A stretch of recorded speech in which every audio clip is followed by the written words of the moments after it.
महाराष्ट्र में विकास और पारदर्शिता को लेकर बड़ा ऐलान किया गया है। किसानों को बेहतर मुआवजा और प्लॉटिंग का लाभ मिलेगा, जबकि 15 अक्टूबर 2024 के बाद अवैध निर्माण पर सख्ती होगी।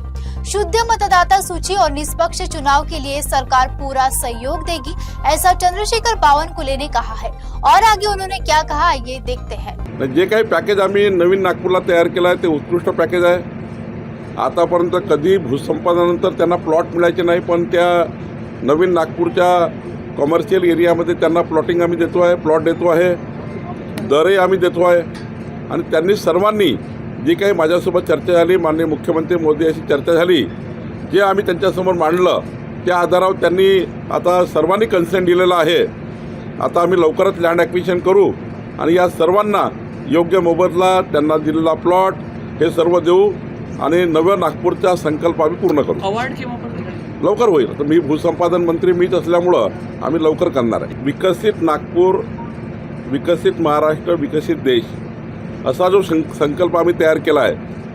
आम्ही या ठिकाणी या नागपूर जिल्ह्याचं एक स्टॅटिस्टिक तयार केलं आहे डेव्हलपमेंटचं, आणि त्यामध्ये सर्व 48 डिपार्टमेंटच्या माध्यमातून वेगवेगळ्या पद्धतीचे डेव्हलपमेंट, रोजगार निर्मितीपासून तर या जिल्ह्याला शेतकऱ्याच्या शेतात रस्त्यात जोडण्यापर्यंत, रिंग रोडपासून तर औद्योगिक कॉरिडॉर निर्माण करण्यापर्यंत, या ठिकाणी MIDCच्या माध्यमापासून तर कोराडी पॉवर प्रोजेक्टपर्यंत, वीज निर्मिती करण्यापासून तर शेतकऱ्याला प्रोडक्टिव्हिटी वाढवण्यापर्यंत या साऱ्याच गोष्टी आता आम्ही विचारात घेतलेल्या आहे।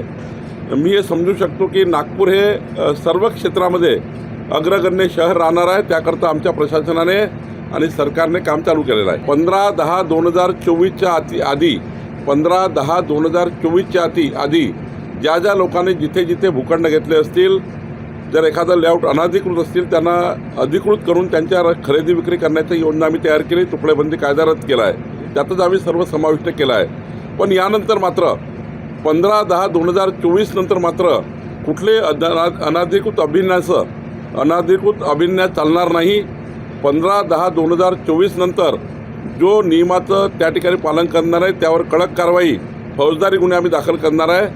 15/10/2024च्या आत जे काही बांधकामं झाले, गुंठेवारी कायदा आणि तुकडेबंदी कायदा यामध्ये जी SOP आम्ही तयार केली त्याचं रेग्युलेशन आम्ही करू। पण नंतर मात्र 15/10/2024 नंतर याला माफी नाही आहे।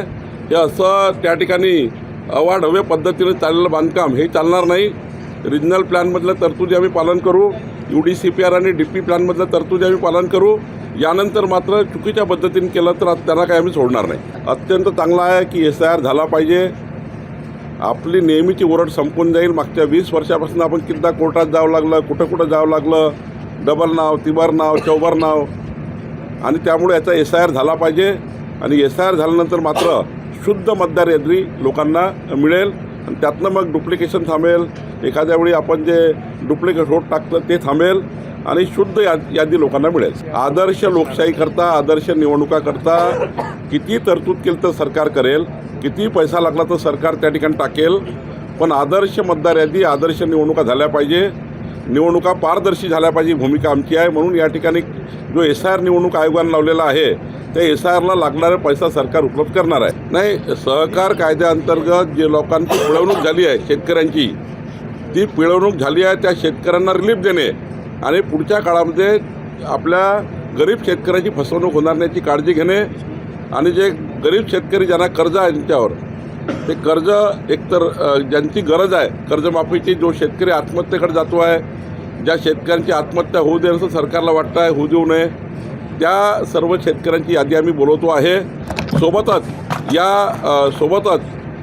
सहकार खात्याकडनं काही लोक लुटल्या गेले आहे का शेतकरी, जसं नागपूरमध्ये 1200 कोटी रुपयाचा भ्रष्टाचार झाला NDCC बँकेत, तसे भ्रष्टाचार होण्याची काळजी सरकार करत आहे। माननीय मुख्यमंत्री चर्चा करून जो सीलबंद लिफाफा आहे तो माननीय मुख्यमंत्री कार्यालयात द्यायचा की माझ्याकडे तो त्याची प्रोसेस करायची हे ठरणार आहे।